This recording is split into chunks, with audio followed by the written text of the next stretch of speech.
Nous nous retrouvons aujourd'hui au domaine Scarabée situé dans le nord de la France. Un lieu haut en vibration où on se retrouve pour développer ses capacités médiumniques, mais pas que. Aujourd'hui, nous retrouvons Marie. Marie, c'est qui? Marie, c'est l'amour de l'Écosse. Des robes en tartan. Mais non, je rigole, elle est bien stylée. La communication animale. Bon, je sais, Marie me l'a dit, tu veux bouffer le canari, mais ça sera pas possible aujourd'hui. Des affogatos bien corsés surtout. Des formations pour s'élever. Marie, c'est aussi une journaliste de métier. C'est surtout, Marie, un condensé d'amour, une pile électrique et un cerveau bien rempli. Marie, c'est aussi un être humain. Mais bon, ça on sait pas trop. Bonjour Marie. Bonjour Sandrine. Merci d'avoir répondu présente à mon invitation. Oui, c'est normal. Alors aujourd'hui, on est là pour montrer aux gens qu'il existe bien quelque chose après la mort. Allons tout de suite dans le vif du sujet. Okay. Qu'est-ce que tu en penses? Pour moi, ça me semble tellement évident, si tu veux, parce que forcément, je les côtoie moi tous les jours en tant que médium, et c'est vrai que au fur et à mesure des séances et des médiumnités que je peux faire, j'aime bien prouver aux gens aussi ce que tu es en train de vouloir prouver aussi aujourd'hui. Quand tu reçois un message et que tu tombes pile poil, alors qu'en fait tu canalises la personne, tu canalises l'âme de cette personne qui n'a plus de corps physique, mais qui son âme persiste et continue à vivre sur un autre plan. Quand tu donnes des détails extrêmement précis, tu peux pas les inventer, tu peux pas aller voir, tu peux pas essayer d'aller lire la personne en fait, quand c'est quelque chose de très biographique qui est lié à la personne. Et quand tu vois les regards des autres qui s'éveillent et qui disent « Waouh, en plus il pense à moi, il vient pendant la séance, etc. etc. » Ça ajoute vraiment du baume au cœur, de la joie, et de se dire qu'il y a autre chose après, et on vit différemment ici, sur Terre, notre incarnation aussi. Et donc forcément, je vais te dire que oui, la mort n'existe pas, et que ce qu'on appelle notre âme, vraiment, est animée ailleurs. Ensuite, un âme, on dit anima, voilà, c'est l'étymologie. Et que oui, nous sommes que des corps physiques sur Terre. On a ce véhicule terrestre dans la matière. Voilà. C'est un véhicule terrestre, et que bien sûr que ça continue et ça perdure ailleurs. C'est ça qui est aussi déroutant, et en même temps, on a beaucoup d'espoir quand on commence à savoir ça. On change sa vision de la vie, parce que finalement, la vie continue après la vie. Et c'est ça qui est chouette. Et ta vision de la vie sur Terre, donc pour toi, mais qu'est-ce qu'on vient faire sur Terre du coup? Beaucoup de choses. On vient expérimenter. On vient expérimenter justement déjà d'avoir un corps physique. Il y a certains plans, dimensions, où justement ces âmes, ces consciences énergétiques n'ont pas de corps physique. Donc déjà, on vient estimer ici la matière, la densité. Et puis on vient aussi expérimenter des émotions, expérimenter des rôles, expérimenter des archétypes. Tout ça pour justement nous élever au fur et à mesure et pouvoir permettre à cette âme d'être en formation, entre guillemets, formation terrestre. D'accord. Et donc elle vient chercher des choses, oui, tout à fait. Des connaissances, des apprentissages. Oui, des liens d'âme, voilà, des rencontres, des choses qui vont pouvoir justement lui permettre de grandir et de s'élever. En fait, finalement, c'est ça l'élévation spirituelle. C'est s'élever, et s'élever, c'est quoi? C'est vivre plein d'expériences différentes, rencontrer des gens, peut-être expérimenter différents métiers, différentes formes de vie, de voyager, d'aller voir qu'il n'y a pas que sa façon de penser, mais il y a la façon de penser des autres, qu'il n'y a pas que sa vérité, mais qu'il y a la vérité des autres aussi. Alors pour toi, vibrer haut, ça veut dire quoi finalement? Alors vibrer haut, ça veut dire pas mal de choses. Vibrer haut, c'est quand tu vas chercher justement dans cette échelle d'émotions toute cette valeur, etc., qui est plus agréable, on va dire dans le bien-être. Quand on est dans les hautes vibrations, on est dans le bien-être. Et donc on va chercher la joie, on va chercher la paix, on va chercher la sécurité et l'amour, bien sûr, parce que là on est au-delà de hautes vibrations. Et c'est ce qu'on tend à être qui est le plus important. Et évidemment, quand on s'incarne ici, quelquefois on n'a pas forcément les bons rôles, mais qu'on peut très bien, dans l'incarnation plus tard, dire bah non, moi j'ai expérimenté d'être un peu le salaud de la bande, on va dire, et que la prochaine incarnation, quelque part, voilà, moi j'aimerais plutôt aller vers les autres et puis pouvoir me donner de mon temps, etc., etc.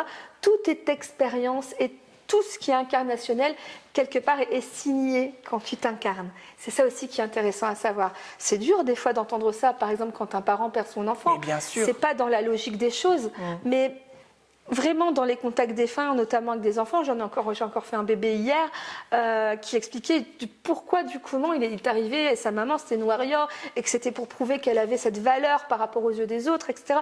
Il y avait quelque chose d'extrêmement troublant et qui allait droit au but pour la maman de comprendre, et ça lui a fait extrêmement bien de savoir ça, que ce n'était pas, et puis que cette âme, en plus, il est resté, c'est-à-dire que cet enfant a eu voilà, un problème cardiaque, mais normalement il n'aurait pas dû vivre.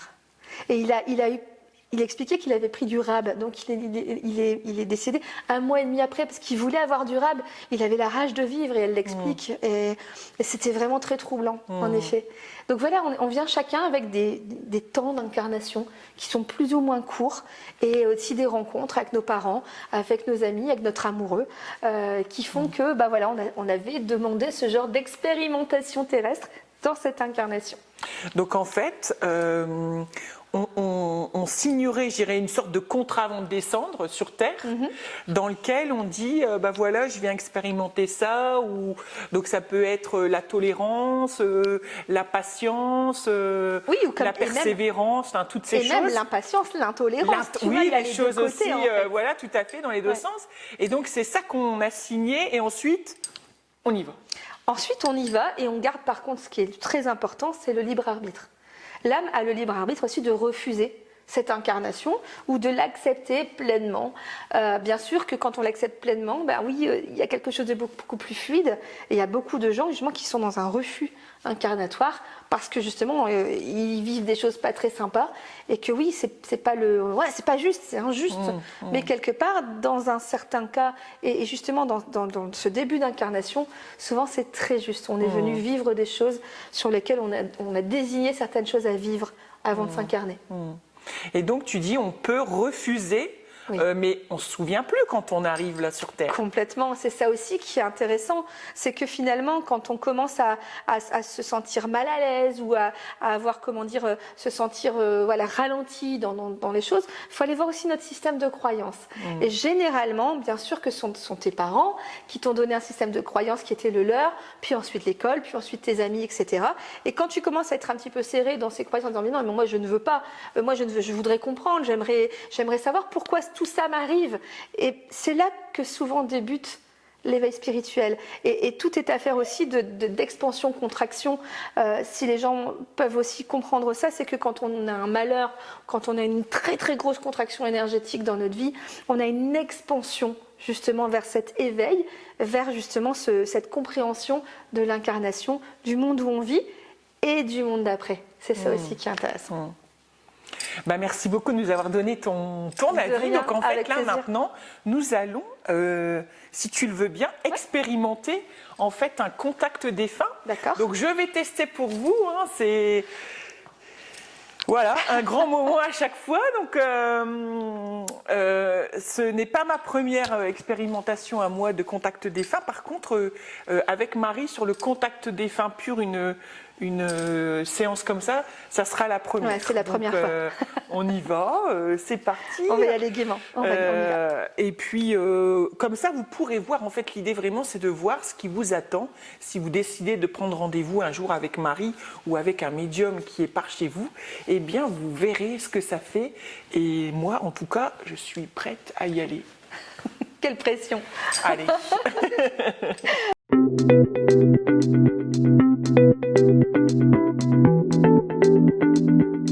Allez. Allez, on y va. Alors, ce qui est toujours intéressant, c'est que généralement, comme on a pris rendez-vous pour aujourd'hui, généralement, moi, j'ai eu on a déjà des messages et des perceptions et des présences en sachant que je venais te voir. Et clairement, en fait, la première présence ce midi, et c'était très drôle parce que c'était à table au restaurant et que j'ai vraiment senti le à côté de moi. C'était un monsieur et c'était ton papa. Et j'ai senti une vraie jovialité en fait à vivre, à vouloir profiter encore de la vie sans la vie. Tu vois. Et le premier message que j'obtiens là maintenant, en fait, c'est il me fait beaucoup rire, ce qui me dit enfin, en fait, je suis dans la lumière. en fait, là, filmé. En fait, il trouve ça très cocasse d'être filmé alors qu'il n'est pas présent.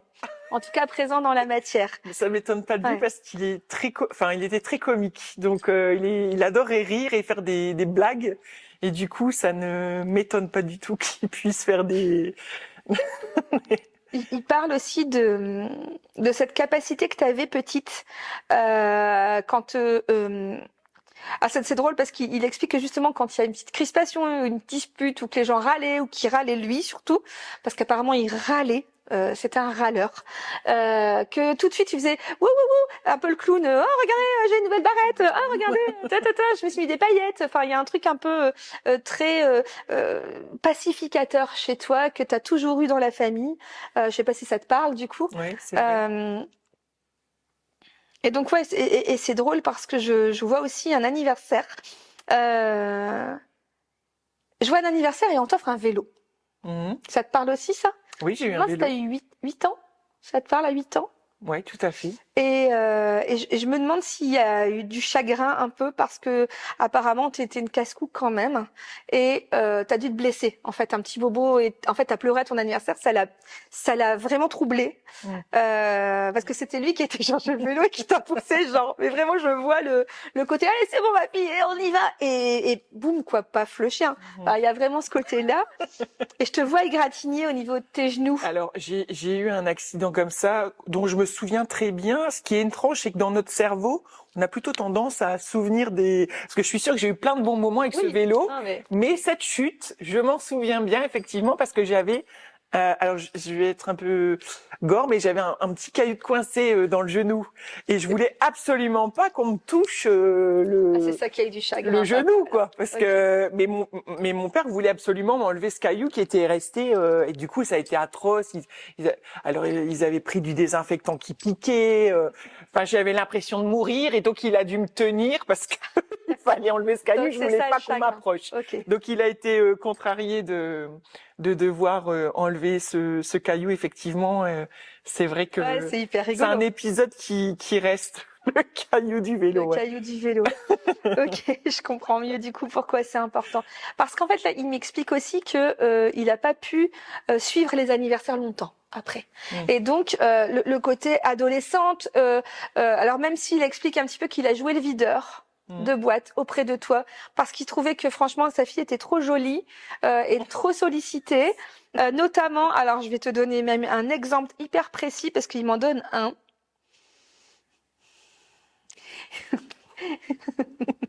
Je vois un mec avec un t-shirt Waikiki.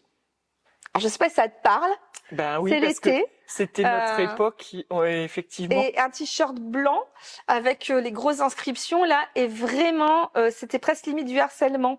J'ai l'impression que c'était pas quelqu'un de l'école, mais qui t'a suivi en fait. Je sais pas si un jour tu as eu cette mésaventure d'être suivi ou. Oui, mais carrément. Et pardon. Et il était là en fait. D'accord. Et il a vu la scène.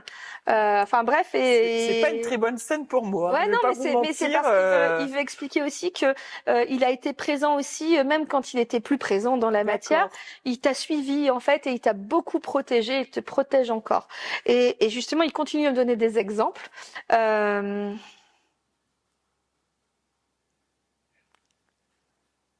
Notamment, en fait, quand tu as acheté ici.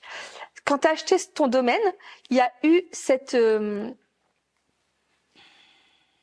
il y a eu une force. Parce qu'il dit qu'au départ, le domaine n'était pas pour toi. Et c'est lui qui a poussé, entre guillemets, et qui est venu même dans les rêves, apparemment. Alors, je sais pas de qui, c'est pas le banquier, c'est quelqu'un d'autre. Il y a quelque chose il y avait un intermédiaire, en fait, dans ta vente. Et il fallait que lui bouge ses fesses, en fait. Et il est venu lui bouger les fesses pendant la nuit.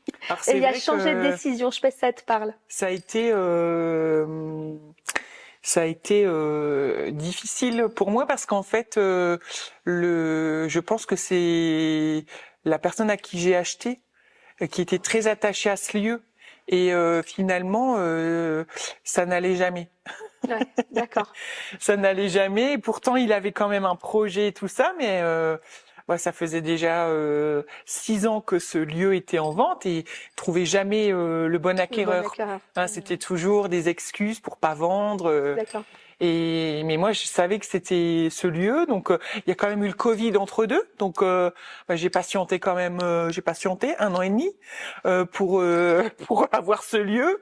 Mais je sais pas. J'avais beau aller visiter d'autres lieux, c'était toujours celui-là qui revenait. Et donc, c'était ce lieu, quoi. C'est inexplicable, mais c'est ici le domaine Scarabée. Mais c'est vrai que il dit papa est là de toute façon. Ah, Papa est d'accord. là et papa est là. Ok. C'est-à-dire que il faut te mettre en tête que oui, c'est presque comme si, alors il me fait rire parce qu'il dit, à mon âge, je serais à la maison de retraite, j'aurais pas aimé. De toute façon, il fait, j'aurais pas aimé. Je pense que c'est quelqu'un qui était hyper indépendant et qui voulait absolument pas dépendre de quelqu'un. Et donc, je pense que justement, quelque part, tu vois, dans son énergie, il aurait pas pu vivre justement très vieux. En tout cas, dépérir. C'était pas dans son caractère. Et notamment, il revient sur cette vision que j'ai justement de cette. Tu vois, c'est quelqu'un, c'était un bosseur et qui ramenait l'argent à la maison, mais qui s'était compté. Mais le plaisir qu'il avait, c'était sa voiture. Et je vois. Avec sa voiture. Et tu vois là, je vois le sigle. Pour moi, c'est Opel. Et c'est une Opel verte. Et il était méga fier, mais de ses sièges, mais il vous engueulait.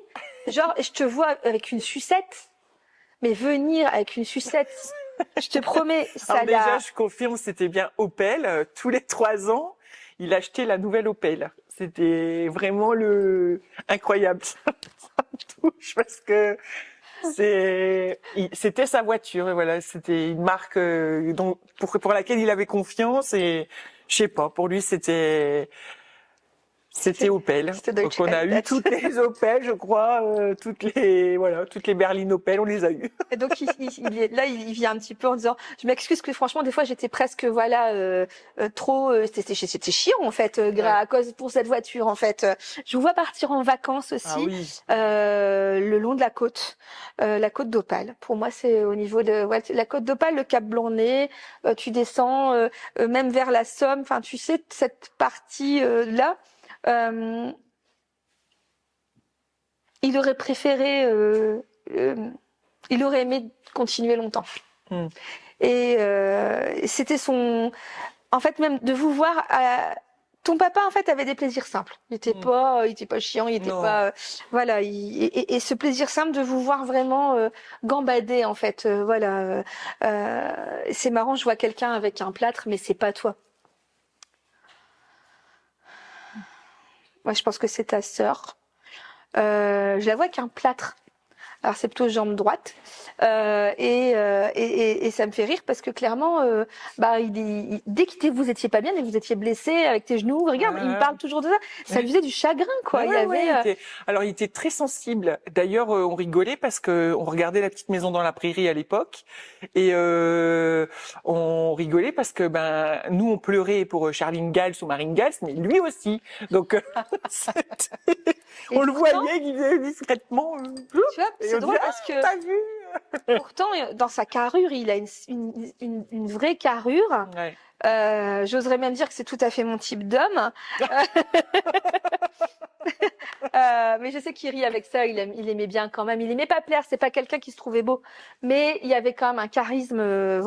Tu sentais qu'il y avait une présence quand même là, disponible aussi. Vraiment ce genre d'homme disponible. Il me parle aussi alors c'est drôle, on va dans peut-être quelque chose que tu n'as pas connu, dans le service militaire. Oui. Il a été réserviste. Il était très fier d'avoir sa béquille en fait. Alors j'en sais pas beaucoup plus, mais il a monté des grades. Pas sa béquille, sa quille. Ah, sa quille, oui. Pardon, celui qui dit on dit une quille, pas une béquille. C'est le trouble. Sa béquille. Ça doit peut-être vouloir dire quelque chose, mais oui, il avait sa quille et en fait il est monté en grade. Là-bas, alors ça on le sait parce qu'il nous en a beaucoup parlé, mais j'ai pas beaucoup plus en info. Moi j'ai l'impression que ça s'est au départ très mal passé. Ouais. où il s'est senti dépassé et pas possible pour lui physiquement. Et quelque part, il y a eu un truc, je pense qu'il y a eu une amitié, il a senti de la fraternité qu'il n'y avait pas eu forcément au sein de sa fratrie. Tu comprends ce que je veux dire? Mm. Et donc du coup, cette fraternité qu'il découvrait finalement à l'âge presque adulte, lui a permis d'aller plus loin et de se dépasser en fait. Il y a une notion de dépassement. Et je vais te le dire, là, on est en guidance totale. Il te demande là de toi te dépasser comme lui l'a fait. Parce que toi aussi t'as trouvé, putain, toi aussi t'as trouvé la fraternité. Mm. Sympa, petit cadeau là, Michel. Toi aussi, purée. Moi aussi, je vais pleurer. Il y a beaucoup d'émotions à le dire, en fait. Et c'est pour ça qu'il revient sur cet épisode qui, je pense, l'a transformé. Cette période du service, bien sûr que c'est quelque chose de lambda, entre guillemets, pour des hommes d'un certain âge, de service militaire. Lui, ça n'a pas été le côté il y a une amoureuse qui m'attend. J'ai vécu vraiment au jour le jour et je l'ai vraiment bien vécu. J'étais contente de mes permes, bien sûr, mais il y avait un côté où il n'était pas mécontent d'y retourner. Je le vois retourner en train. Je le vois en train, beaucoup en train, entre deux trains. Est-ce que son métier aussi, c'était entre deux trains? Alors, il a beaucoup voyagé, effectivement. Ouais. Il est allé au Brésil. Enfin, il est allé en Angleterre. Il a géré les soupapes du tunnel sous la Manche. Ah ouais. On était très fiers de lui. Mais c'est vrai que je comprends sa fratrie. C'est ce que j'ai découvert par le biais déjà de ma petite sœur. Enfin voilà, j'ai vécu des choses ces derniers temps, mais aussi au niveau de mes amis. Et je me suis rendu compte que la vraie fratrie, ça peut être aussi des amis juste choisis et non pas quelque chose qui t'est imposé. C'est nouveau aussi dans ma manière de vivre. Ça y est, je vais pleurer. Mais voilà, j'ai beaucoup d'amis aujourd'hui qui font un peu partie de ma famille, quoi. Ouais. Et ça, je pense que tu vois, ça, tu tiens ça de ton papa. C'est vraiment un trait de caractère. Alors j'ai une dame qui touche à mes cheveux, qui est exaspérée que j'ai les cheveux courts. Et quand je demande qui c'est ta grand-mère maternelle. Ah, d'accord. Et elle vient et elle me dit, mais moi j'aimerais bien, voilà, pourquoi t'as pas les cheveux comme ça? Et je lui dis, mais je les avais comme ça, il y a très peu de temps. Ta grand-mère maternelle, elle te coiffait, elle faisait des choses un peu comme ça? Elle était très dans sa féminité, donc toujours avec son petit rouge à lèvres, donc c'est son ça, vernis, très féminine. Elle rit fort. Elle faisait très attention. Oui, et très attention aussi à ce qu'elle mangeait, j'entends. Ce côté aussi, alors c'est drôle parce que tu pourrais peut-être presque la sentir parce qu'elle est très présente physiquement et moi elle me passe à travers, là je sens vraiment et qu'elle va vers toi. Elle sent aussi, elle sent très fort, enfin, dans le sens parfois très capiteux. Tu sais, un style Chalimard ou Poison, tu sais, exactement. Ce côté vraiment le truc un peu lourd, quoi, le truc qu'on met plus trop en ce moment. Ça doit être Poison parce que je l'entends en fait. D'accord. Donc ok. Donc un parfum capiteux. Elle me parle aussi que tu as récupéré des colliers. Alors, j'ai récupéré un foulard d'elle et sans doute mes tantes des bijoux. Un collier en fait, un collier assez court. Pas des sautoirs en fait, vraiment un collier assez court. Pourquoi c'était important?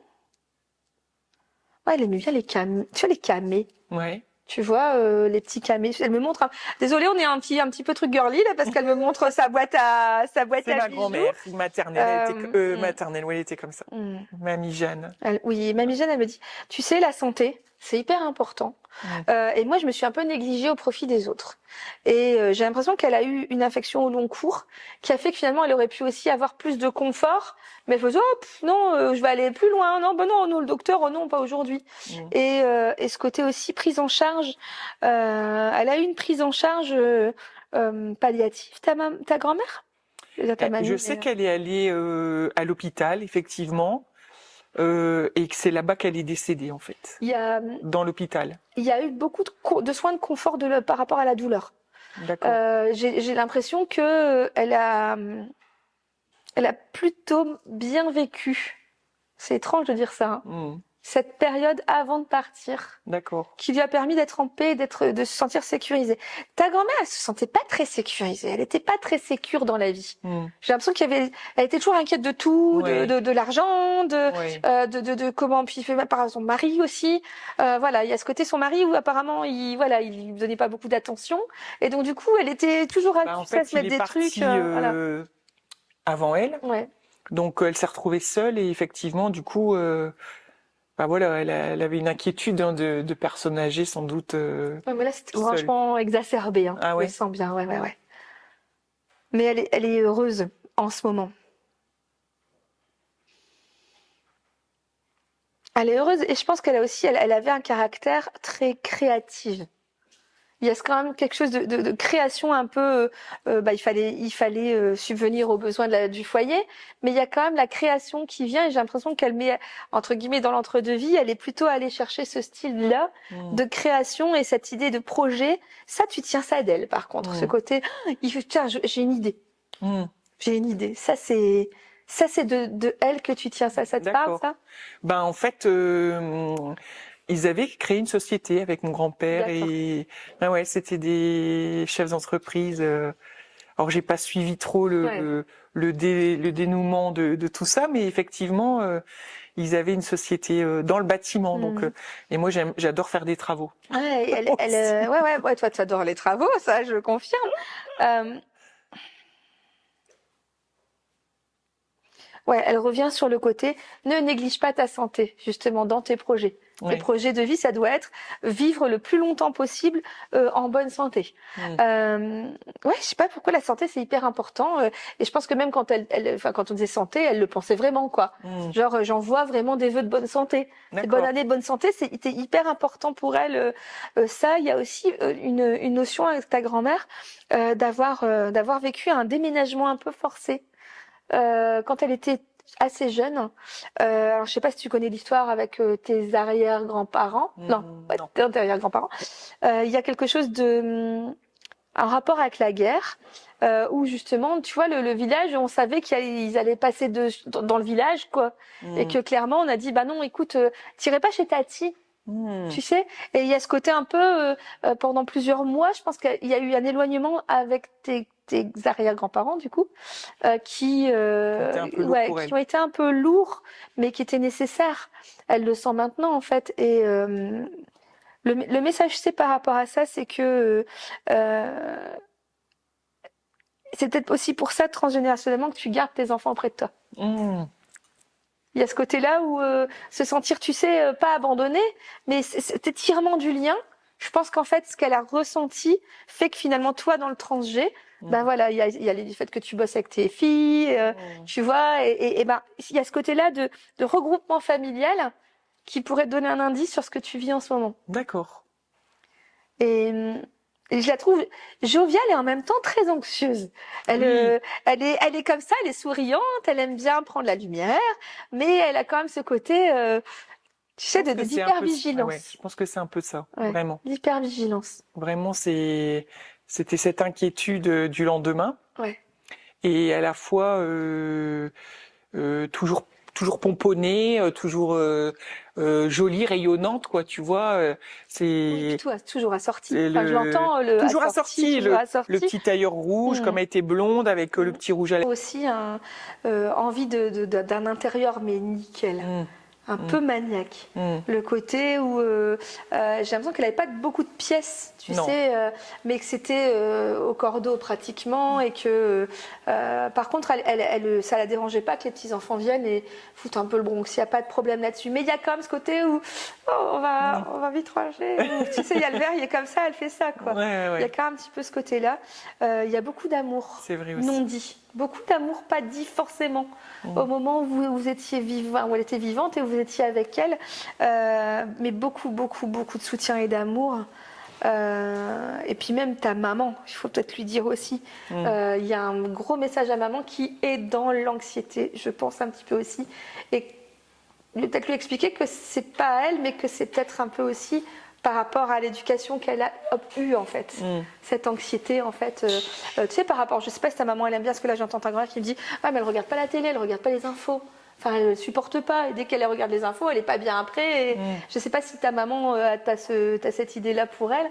Mais elle dit que voilà, il y a quand même un fond d'anxiété familiale. On en a parlé la dernière fois où elle est venue et effectivement, c'est pas trop son truc. Ça va la stresser, ouais. Donc du coup, c'est ça qu'il faut aussi qu'elle comprenne, c'est que son anxiété n'est peut-être pas forcément à elle. D'accord. Et qu'elle peut aussi s'en débarrasser du coup comme c'est pas à elle. Et elle pourrait vivre longtemps. Elle pourrait vivre vieille, plus vieille encore. Et elle est heureuse de voir que sa fille a su aller au-delà, entre guillemets, justement, peut-être d'un manque de, comment dire, pas d'affection, mais de montrer, d'avoir eu de l'affection montrée, en fait. Parce qu'apparemment, ta maman t'a montré de l'affection par rapport à ce qu'elle a eu de sa maman. Et elle dit que vous êtes des femmes fortes dans la famille. Oui, on est des femmes fortes. Vous allez ça, c'est une évidence. Et elle a, je ne sais pas pourquoi elle insiste là-dessus, elle a profondément aimé son mari. Mais oui. C'est un amour, même là je le ressens. Inconditionnel. Elle le suivait partout. Elle a adoré mon papy, quoi. Ouais, ça, c'était vraiment l'amour de sa vie. Ouais. On n'en a pas deux, elle dit, comme ça. Quand il est parti, elle s'est effondrée, quoi. Ça a été super dur pour elle et à la fin. Elle a dit mais maintenant vous êtes tous grands, je peux rejoindre. Ouais, c'est sa dernière phrase. Enfin voilà, c'est ce qui lui a fait partir. Papy Kléber, Donc c'était un amour comme j'en ai vu rarement. Souvent, tu vois, là par exemple en médiumnité, quand je perçois un grand amour, je le sens dans mon corps, tu sais, ça me remplit, ça remet mon amour à plein. Et donc c'est super agréable en fait, parce que les gens sur fond disent ah oui mais tu parles aux morts, tu te charges, mais au contraire, ils reviennent un petit peu nous évoquer des souvenirs et ça nous booste aussi nous d'aller chercher ce genre de souvenirs biographiques, parce que eux ça les remonte. C'est-à-dire que nous, finalement, cet amour qu'on perçoit, ils se nourrissent aussi de l'amour de ce souvenir, en fait. N'oubliez pas aussi que quand vous vous souvenez de vos défunts, vous allez réénergiser. Il y a quelque chose de nourrissant à se souvenir d'eux. Et c'est ce qu'on fait un peu comme dans le dessin animé de Coco finalement où on est face à des gens qui vont mettre des photos, qui font des hôtels avec des offrandes de fruits, de légumes, qui sont dans la joie d'avoir côtoyé et connu cette personne. Ouais, d'accord. Donc c'est comme ça qu'ils veulent qu'on les parce que nous je dirais plus en Europe on va dire mais on est plutôt dans le noir, la tristesse infinie. On porte le deuil. On porte le deuil, on le porte, c'est vraiment ça. On est vraiment dans quelque chose qui nous attriste. Alors je pense que notamment au Mexique ou bien sûr qu'ils ont aussi une partie de tristesse, mais c'est pas du tout pareil. Et inversement, regarde en Afrique, dans certains pays subsahariens, on loue des pleureuses pour vraiment partir. Donc on a tous des façons, suivant les croyances et l'éducation, qui font que le deuil est plus ou moins vécu différemment. Mais le deuil est une période obligatoire et nécessaire. Ça, on l'oublie aussi en fait.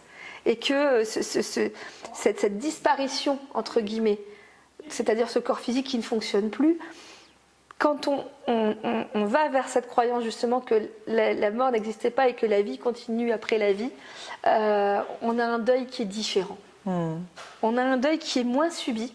Il y a un deuil qu'on finalement on accueille et qui est, je pense, plus doux et plus dans l'amour. Et dans l'amour de soi. On ne s'inflige pas le deuil, on le vit pleinement, on pleure. On peut être déchiré en deux, bien sûr. On peut être déchiré en deux, mais c'est un processus normal. Et après, j'avais une citation, alors je ne sais plus de qui c'est, je vais essayer de la reprendre un petit peu comme je la connais. C'est que le deuil, on sait que le deuil est bien fait à partir du moment où justement on ne ressent plus que de la joie et on est vraiment dans la joie d'avoir connu la personne, même en pleurant. En pleurant. Et on sait qu'on a passé un cap en fait. En fait, c'est encore cette histoire de l'amour finalement. Parce que finalement, c'est toujours ça, c'est l'amour. Et c'est donc l'amour on revient sur ce sujet et quand on arrive enfin à penser amour en pensant à notre défunt, c'est là où ça y est. Alors, vous n'y êtes pas encore parce que vous aurez toujours quelque chose. Mais en tout cas, vous avez passé le cap de comprendre ce que c'est vraiment la mort. Et c'est ça aussi qui est intéressant, c'est que quand on est médium, je pense qu'on a une part importante de devoir de mémoire aussi, et aussi de prise de conscience. Mais c'est les gens qui doivent faire leur propre prise de conscience. Nous, on ne doit pas dire hey, « réveillez-vous, la mort n'existe pas ». C'est eux, par les expériences qu'on peut leur donner, qui au fur et à mesure, je pense que l'évolution de la conscience vient aussi de toutes les petites sciences individuelles, de ce petit travail de fourmi qu'on peut faire nous en tant que médium, ce trait d'union finalement entre le matériel, le terrestre et puis les plans subtils.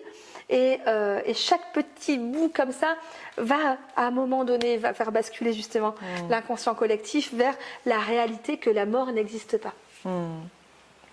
La mort n'est pas ce qu'on s'imagine en fait. C'est pas une mort où il n'y a plus rien après. La mort, ça veut dire je change de cap entre le corps et je deviens juste esprit. Je ne suis plus un corps et un esprit, je suis un esprit. C'est ça. Et du coup, l'esprit continue sans le corps. Voilà, c'est cette énergie. Transport terrestre reste sur Terre. Ton véhicule reste sur place, à la casse. Et nous, on continue en tant qu'esprit, mais effectivement, il y a une suite. La mort, c'est une suite. Il y a une suite. Souvent, tu sais, il y a certains défunts, parce qu'on dit défunts, et il y a des défunts qui n'aiment pas le mot défunt, il faut le savoir. Et quand j'ai interrogé quelqu'un une fois, il me disait, mais nous, on a juste changé d'état. Et j'ai dit, mais oui, mais pourquoi pas utiliser ce mot-là, les changer d'état? Parce que finalement, oui, comme à l'école, on apprend, tu sais, en primaire, tu sais, l'eau, elle est à 3 états. Elle est solide, liquide, gazeuse. Et même quand on va un peu plus loin dans l'étude, on dit qu'elle est sublimée. Et lui, il me disait, bah oui, mais c'est ça, en fait, nous, ce qu'on est. C'est-à-dire que l'âme, à un moment donné, là, elle est dans un corps solide, dans une matérialité, dans une densité. Et quand le corps physique n'existe plus, cette densité, finalement, s'annule, entre guillemets, et l'âme se sublime. Et je trouvais ça trop beau de dire que l'âme était sublimée quand elle passe. C'est vrai qu'on dit passage d'âme, ce n'est qu'un passage vers un ailleurs. Et c'est vrai que cet ailleurs, il peut nous sembler extrêmement difficile pour celui qui reste, mais qui n'est pas absolument pas difficile pour celui qui part. Même si, par exemple, il y a des âmes qui restent aussi coincées, comme on dit, sur le plan intermédiaire. C'est-à-dire qu'elles n'ont plus de corps physique, mais elles n'ont pas encore eu la possibilité vibratoire de monter sur le plan supérieur. On appelle ça le plan intermédiaire, qui n'est pas très agréable, il faut le dire. Et ce sont souvent ces âmes-là que n'importe qui peut percevoir des fois dans un lieu. Ah, je me sens pas bien. Ou ah tiens, il y a quelqu'un qui vient de me toucher. Ou il y a un rideau qui bouge.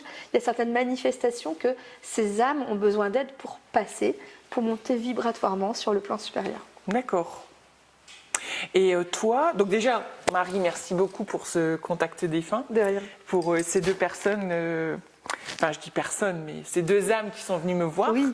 Merci à elles d'être là avec moi et ça m'enchante parce que franchement, je les ai vraiment reconnues et du coup, je peux pas vous expliquer, mais vous voyez, ça fait entre j'ai envie de pleurer, j'ai envie de crier ma joie, ma stupéfaction aussi, parce que voilà, c'est stupéfiant quand même d'avoir des détails comme ça, les opales, enfin voilà, jamais j'ai parlé de ça à personne, enfin il y a limite mes frères et sœurs qui savent, mais j'ai jamais dit que mon père aimait les opales. Enfin, c'est un truc de fou.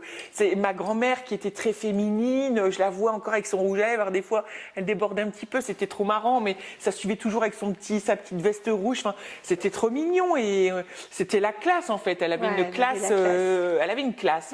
Voilà, ça ne s'explique pas. Et elle sentait très bon tout le temps. Enfin, voilà, c'était fou. Et donc oui, je les ai vraiment reconnus. Je peux vous assurer que c'est intriguant. C'est intriguant. Et même quand on n'y croit pas, on est quand même forcé de constater que ces détails, ça nous appartient.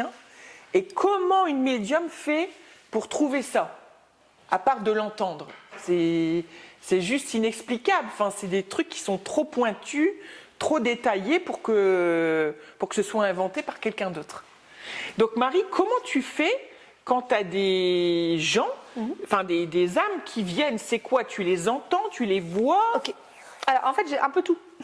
C'est-à-dire que je ressens d'abord leur présence physique. Je les vois pas forcément en premier. Je sais pas si tu as remarqué, mais souvent je regarde ou je ferme les yeux pour les avoir sur mon écran mental personnel. Je les ai rarement dans la pièce ou quoi que ce soit, d'accord. Donc finalement c'est sur mon écran mental et là je peux t'expliquer un petit peu comment ils sont, la prestance, et puis l'odeur. Moi j'ai beaucoup de clairolfaction. Donc du coup c'est ça aussi qui met un petit peu, je cherche l'aura vibratoire aussi. Tiens il est timide, pas timide, il parle beaucoup, elle parle fort, enfin elle avait tendance à voilà, elle est coquette, etc. Ça c'est une aura vibratoire. Ce qui me permet de valider auprès des personnes. Puis moi je vais chercher aussi des informations très biographiques. Parce que si on a des messages à faire passer, pour moi il faut que la personne elle sache vraiment que c'est son défunt. Oui. Si tu dis il t'aime beaucoup, qui nous appartiennent. il te dit d'avoir confiance en toi, Oui. c'est certains poncifs que finalement on peut tous trouver entre guillemets. Mais aller chercher, enquêter pour les trouver. Tu vois là, quand je vais revenir avec ce que tu parles de l'Opel. Pourquoi je te dis le mot? Parce que clairement il me parle de sa voiture. Mais les hommes, là, généralement, en plus de cette génération, parlent de leur voiture. Il faut aller plus loin. Et donc, du coup, j'ai demandé la couleur verte. Puis j'ai demandé, du coup, j'ai vu le sigle, en fait. Il m'a pas dit, j'ai une Opel. Parce que je l'ai vu sur mon écran mental. Sa dernière voiture était kaki. Tu vois. Ouais. C'est incroyable. Donc, t'aurais pu dire n'importe quoi, blanc, bleu, rouge. Non, vert, c'est déjà plus pointu. Une Opel verte, c'est un peu plus kaki, compliqué. elle était kaki. C'était une Opel kaki. Ouais. Et donc, tu vois, c'est ce qui appartient Est-ce que au si défunt. on te pose des questions après, tu sais, t'es encore. Est-ce que là, par exemple, Ça dépend. il est parti ou est-ce que tu vas avoir l'info Il est encore présent. D'accord. Grand-mère est partie, cette jeune fille qui est venue vite fait te voir est partie. Papa, il est tout le temps là. D'accord. Papa, il écoute, il est trop drôle. Il est trop drôle parce qu'en plus, j'ai l'impression qu'il prend des notes pour venir, et j'ose te le dire, pour venir te voir toi plus tard. Que tu le captes toi-même sans le poste de radio que je suis. Bah écoute, c'est incroyable parce que j'ai senti qu'il était entre nous deux. Oui. J'ai senti vraiment. Puis il y a le bras là, en fait, il se met là, il est vraiment comme ça, tu sais, vraiment dans ce style-là. Très détendu. Il est interviewé. Mais il est très content, il dit je prends la lumière. Alors que je suis même pas présent dans la. C'est incroyable. Dans la pièce, dans la matière, il est présent ici, mais pas dans la matière. Voilà. Bah écoute, ça me touche beaucoup en tout cas, ça m'a plu énormément et j'espère qu'à vous aussi ça vous a plu, vous aussi vous avez pu voir que et vous ferez cette propre expérience vous-même parce que c'est ça en fait, c'est ce que disait Marie tout à l'heure, on a beau venir vous dire allez, croyez en quelque chose après la mort, mais non, c'est vous qui devez aller faire cette expérience, il y a plein de médiums autour de chez vous et surtout vous devez vous aussi aller expérimenter et au moins vous laisser cette chance de vous dire, tiens, est-ce que c'est vrai? Je vous en dis pas plus, je vous dis à bientôt sur Scarabée Vibes.